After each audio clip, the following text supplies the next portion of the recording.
కాళ్లలో నొప్పి, నరాల వాపు వంటి లక్షణాలతో బాధపడుతున్నారా? వెరికోస్ వెయిన్స్ లో అత్యాధునిక చికిత్స ఏవిస్ వాస్కులర్ సెంటర్. నమస్తే అమ్మా. నమస్తే తల్లి. తొలి ఏకాదశి వస్తుంది కదా, సో ఈ రోజు ఒక విశిష్టత గురించి తెలుసుకుందాం. చేయాల్సిన పనులు, చేయకూడని పనులు, ఎలా వెల్కమ్ చేయాలి రాబోయే కొత్త సీజన్ ని. మీ చివరి మాట అన్నారు కదా, రాబోయే కొత్త సీజన్ ఎలా వెల్కమ్ చేయాలి అంటే కొత్త సీజన్ వస్తుందని అర్థం. తొలి అండంలోనే మొదటిది అని అర్థం. ఏకాదశుల్లో మొదటి ఏకాదశి. ఇది మొదటి ఏకాదశి ఎట్లా అవుతుందమ్మా? చైత్రమాసం కదా మొదటి ఏకాదశి, చైత్రశుద్ధ ఏకాదశి కదా. ఇది మొదటి ఏకాదశి ఎట్లా అవుతుంది? ఎట్లా అవుతుంది అంటే దక్షిణాయనంలో వచ్చే ఏకాదశి.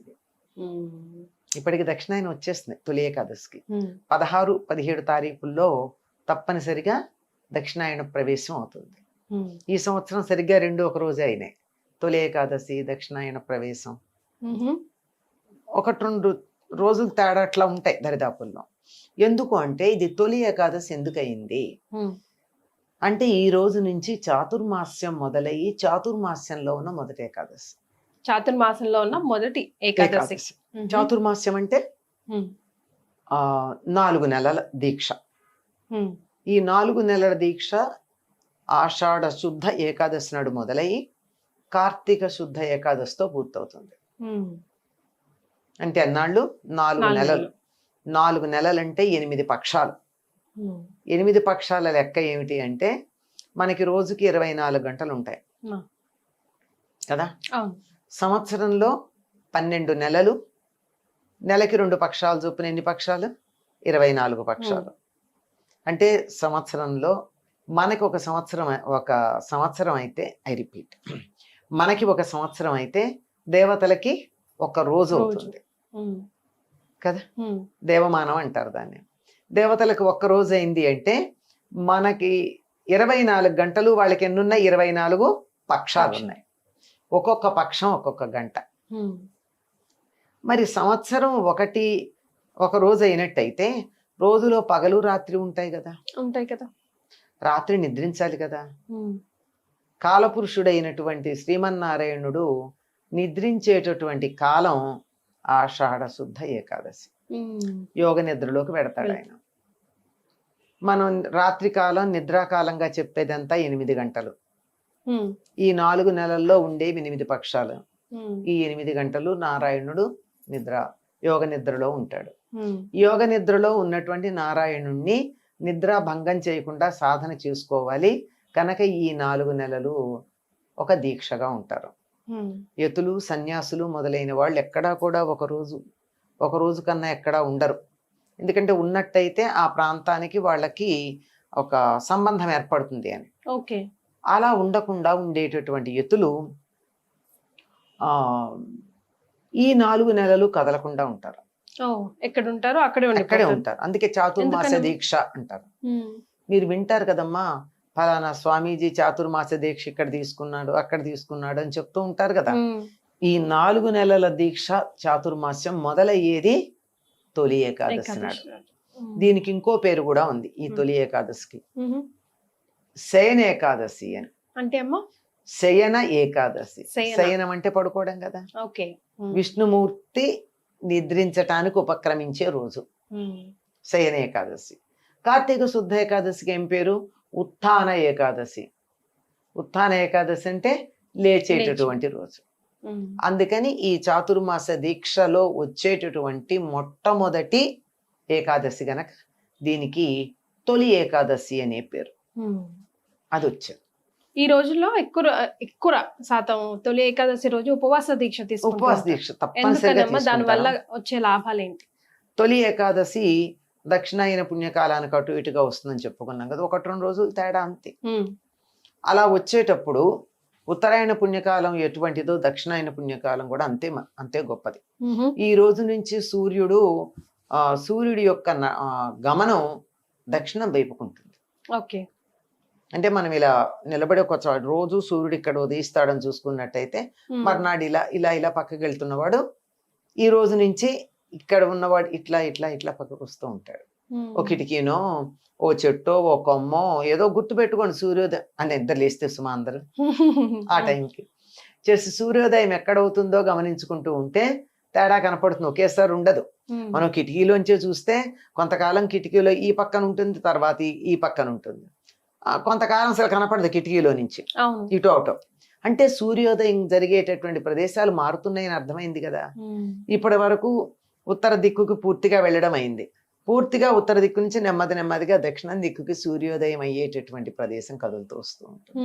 అది దక్షిణాయన పుణ్యకాలం. ఆ దక్షిణాయన పుణ్యకాలం గనక పవిత్రమైనటువంటి రోజు గనక సూర్య గమనానికి సంబంధించిన రోజు అది. సూర్యుడు ఆత్మకారకుడు, అందువల్ల నన్ను ఉద్ధరించుకోవాలి అనుకుంటే ఈనాడు ఉపవాసం ఉండడం మంచిది. ఉప అంటే సమీపంలో, వాసం అంటే ఉండడం అని ఎప్పుడు చెప్పుకుంటూనే ఉన్నాం.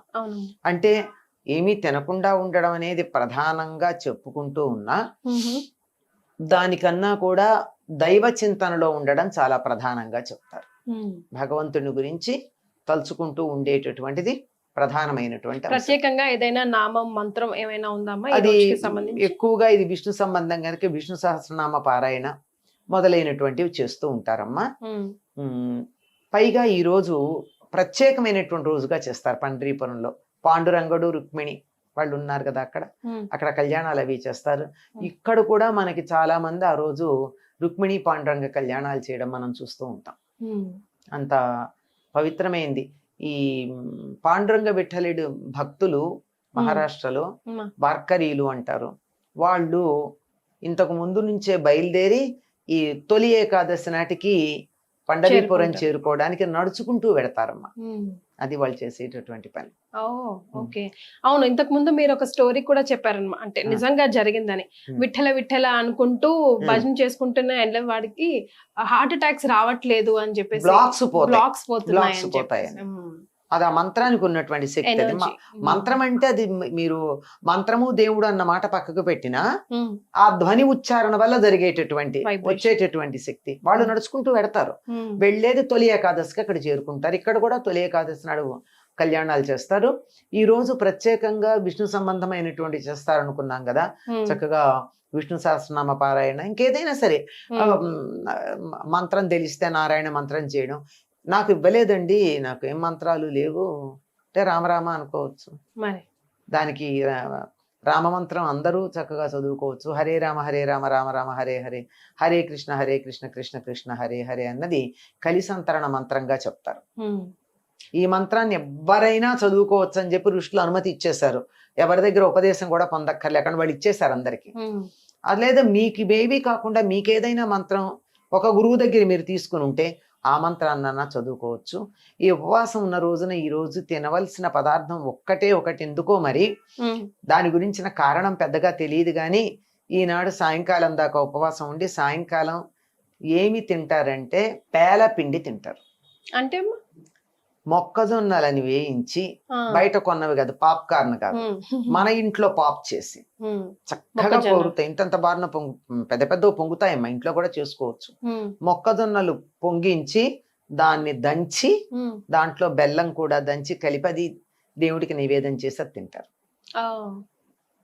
మొక్కజొన్న పిండి. దాని వెనకాల కూడా ఏదో సైంటిఫిక్ రీజన్ దాగి ఉంటుందమ్మా, తెలియదు.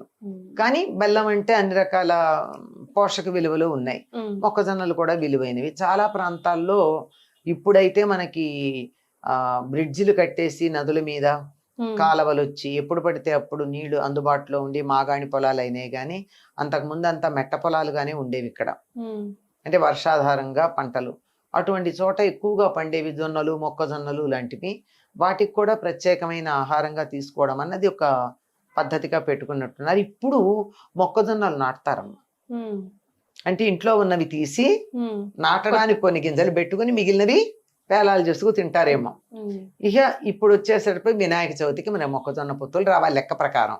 కానీ మనకి 365 రోజులు ఏదో ప్రాంతం నుంచి అక్కడో నుంచి వస్తున్నాయి. కానీ ఋతువులను అనుసరించి వాతావరణాన్ని అనుసరించి పెంచేటటువంటి వ్యవసాయం చేసుకున్నటువంటి చోట మాత్రం ఇప్పుడే ఈ ప్రాంతంలోనే మొక్కజొన్నలు నాటుకోవడం, వినాయక చవితి ప్రాంతానికి మొక్కజొన్న పొత్తులు రావడం జరుగుతుంది. అయితే ఇక తొలి ఏకాదశి వచ్చిందంటే ఇంకా పండగల సీజన్ స్టార్ట్ అన్న ఒక మాట కూడా మనకు వినిపిస్తుంది. అవును, అందుకే తొలి అనడంలో అది కూడా ఒక మాట ఉంది. దక్షిణాయనం అంతా మనం సాధనలు చేయాల్సిన కాలం. ఉత్తరాయణం అంతా సాధనలు చేయలేము, ఎందుకంటే ఎండ వేడిగా ఉంటుంది, ఉపవాసాలు ఉంటే మనం బట్టకట్టడం కష్టమే. మరి అందువల్ల అన్నీ వేరుగా ఉంటాయి. ఇక నుంచి మళ్ళీ అన్ని పండగలు మనకి రకరకాల దేవతామూర్తుల అర్చనలు, పూజలు బ్రహ్మాండంగా ఉంటాయి. ఉపవాసాలు, నియమాలు పాటించటాలు, వాతావరణం కూడా తగినట్టుగా ఉంటుంది, ఎందుకంటే కొంచెం చల్లగా ఉంటుంది, వానలు పడతాయి, తొందరగా నీరసం రాదు, మనం ఓపికగా ఏదైనా చేయడానికి అవకాశం ఉంటుంది. రైట్ అమ్మా, థ్యాంక్ యూ సో మచ్. నమస్తే. సుమన్ టీవీలో మీ పర్సనల్ అండ్ బిజినెస్ ప్రమోషన్స్ కోసం కింది నెంబర్కి కాంటాక్ట్ చేయండి.